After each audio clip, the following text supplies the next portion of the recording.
Lalu bagaimana seharusnya seorang kepala daerah bersikap, berkomunikasi menghadapi permasalahan? Kita akan bahas malam hari ini bersama Gun Gun Herianto, pakar komunikasi politik. Mas Gun Gun, apa kabar? Selamat malam. Kabar baik, selamat malam Mbak Tiffany. Oke, Mas Gun Gun, pasti kemarin juga perhatiin nih, mungkin sepanjang hari ini bahwa apa yang dilakukan oleh Bu Risma kemarin, bersujud, menangis di hadapan para dokter, direktur rumah sakit, ini jadi sorotan. Anda melihatnya respon, kemudian perilaku, gestur, cara menyikapi Bu Risma seperti yang kemarin ini haruskah ditunjukkan oleh seorang kepala daerah? Menurut saya sih harusnya tidak demikian sih. Saya tentu positive thinking pada apa yang ingin dilakukan oleh Bu Risma dalam mengatasi pandemi COVID-19 dan itu kita harus hormati. Tetapi soal cara menurut saya dalam konteks manajemen modern, terutama soal komunikasi dan koordinasi lintas sektor, itu menjadi penting untuk tidak melebihi proporsi yang seharusnya gitu. Maksud saya begini. Saya tahu bahwa mungkin ada bottleneck gitu ya, dan itu salah satunya Mbak Tiffany bisa lihat memang ada komunikasi yang tidak terbangun dengan efektif ya, terutama dalam lintas sektor. Contoh misalnya antar wali kota dan gubernur, dan itu saya pikir juga terbaca oleh publik. Kemudian tentu dalam konteks ini juga rumah sakit dan saya pikir sebagai kepala daerah, Bu Risma kan punya otoritas, dan otoritas itu menurut saya bisa digunakan melalui koordinasi lintas sektor.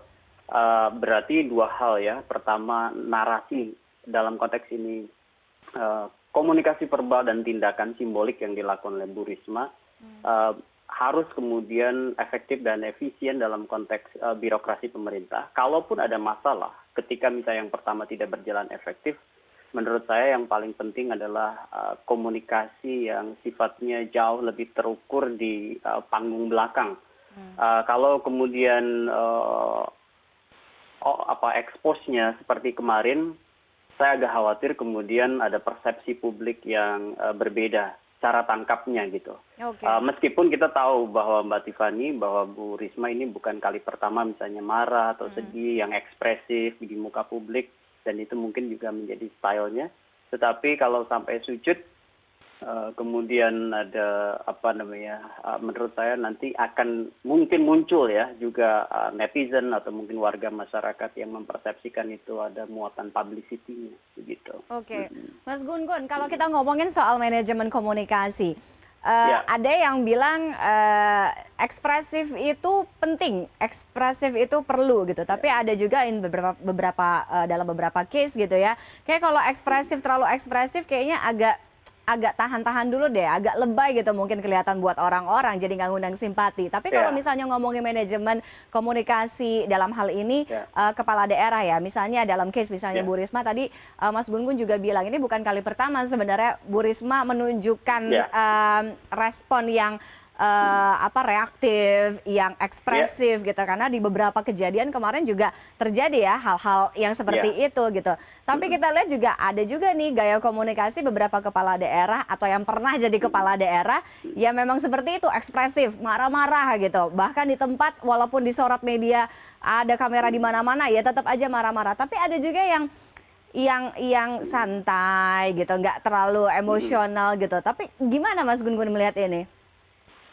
Memang setiap orang kan punya gaya komunikasi yang berbeda-beda. Contoh misalnya Bu Risma itu kalau dalam kuadran gaya komunikasi masuknya di dynamic style. Biasanya memang orang dynamic itu to the point, kemudian ekspresif, dan seringkali juga asertif. Ahok termasuk juga yang dynamic style.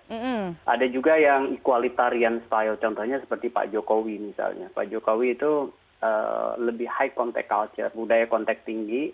Kalau bicara mungkin jarang-jarang marah itu eksplisit, kecuali kemudian momen-momen tertentu seperti kemarin misal 18 Juni 2020 ya, di depan para menterinya.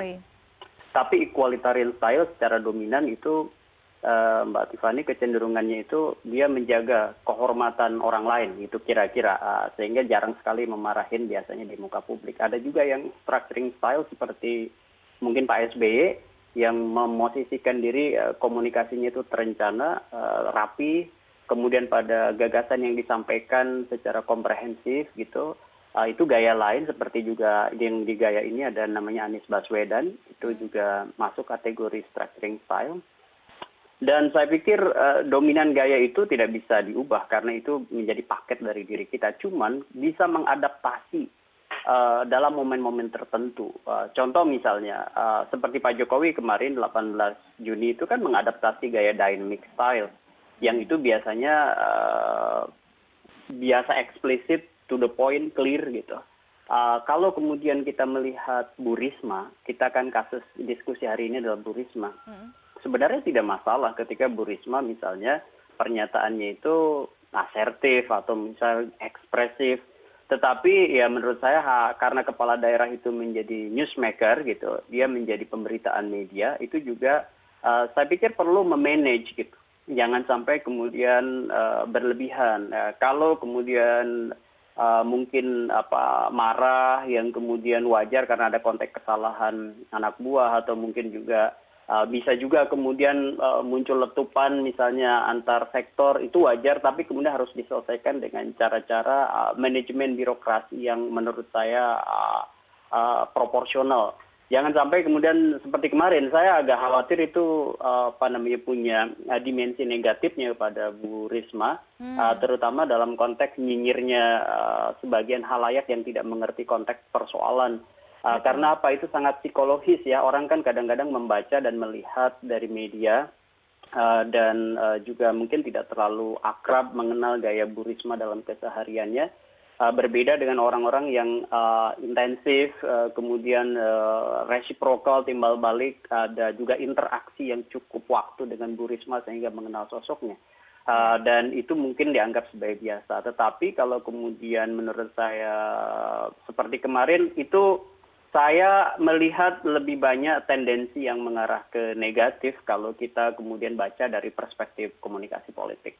Oke, jadi yang harus diperhatikan adalah gaya komunikasi dan juga menstabilkan emosi tadi ya Mas Gun Gun. Karena yang melihat kan bukan cuma hanya warga Surabaya, tapi juga bukan hanya warga Surabaya yang memang penghuni kota itu, tapi yang nontonin ini juga seluruh Indonesia kan? Betul, dan yang paling penting adalah substansinya. Mbak Tiffany perhatikan, misalnya ini kan substansinya adalah bagaimana supaya hak-hak warga kan itu kemudian terlindungi, seperti misalnya hak untuk mendapatkan pelayanan kesehatan. Kalau kemudian nanti diskursus publiknya mengarah pada debat soal gaya Bu Risma, justru nanti persoalan intinya nanti akan terpinggirkan. Misalnya, benarkah rumah sakit sebut saja misalnya seperti Rumah Sakit Dr. Supomo itu memang tidak mau menerima pasien misalnya. Ini kan yang harus diselesaikan. Misalnya kemudian apakah benar misalnya komunikasi antar lembaga seperti antar Pemkot dengan Pemprov itu sudah kemudian berjalan menuju mutual understanding, pemahaman bersama dan mungkin juga agreement, kesepakatan dalam konteks penyelesaian COVID-19 di Jawa Timur yang memang sangat tinggi.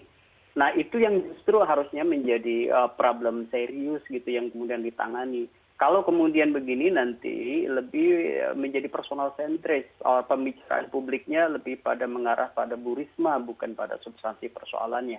Sehingga kemudian saya agak khawatir kerja keras Bu Risma yang saya yakin beliau sudah bekerja keras memimpin Surabaya ini, nanti bisa kemudian dipersepsikan berbeda oleh orang yang tidak mengenalnya.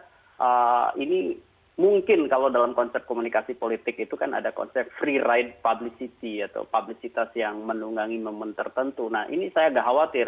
Padahal saya yakin bahwa Bu Risma punya niatan baik untuk kemudian bekerja optimal melayani warga Surabaya dan jangan sampai terdistorsi gara-gara misalnya sikap yang berlebihan. Gitu. Iya, jangan sampai acceptance-nya malah jadi ngalor ngidur kemana-mana ya.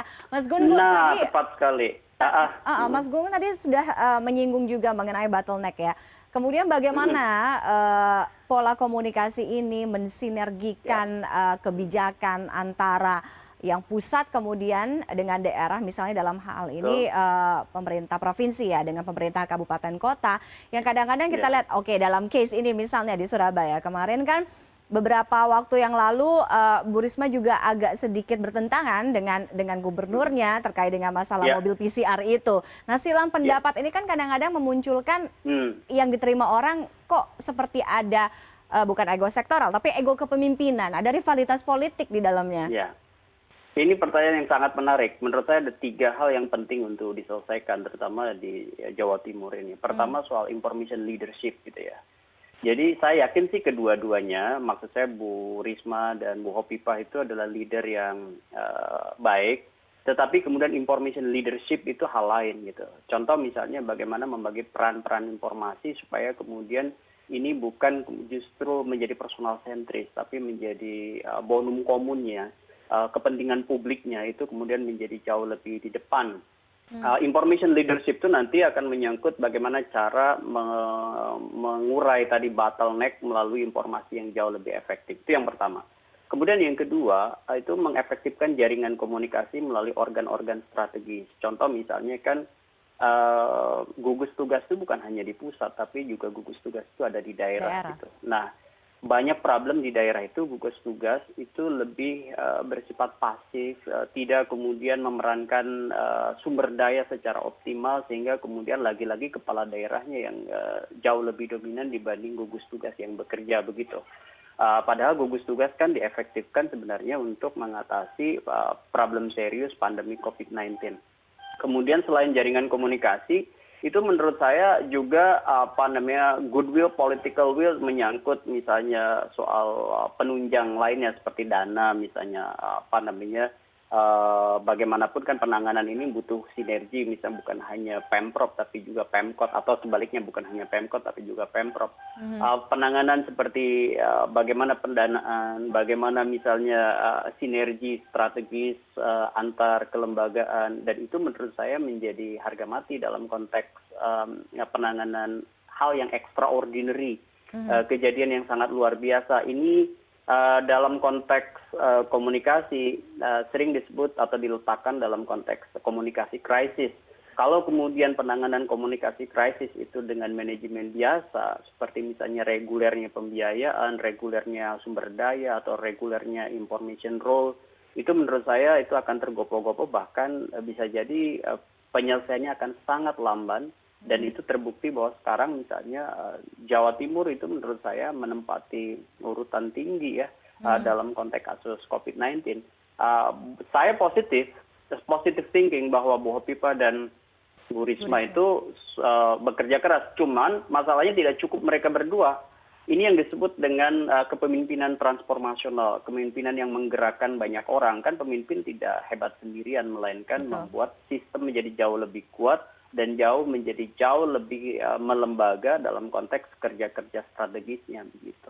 Oke, terima kasih Mas Gun-Gun untuk sharingnya. Mungkin kapan-kapan kita bahas lagi, tapi jangan ada aksi-aksi yang nangis-nangis, yang sujud-sujud ya. Janganlah. Di kondisi yang lebih baik kan.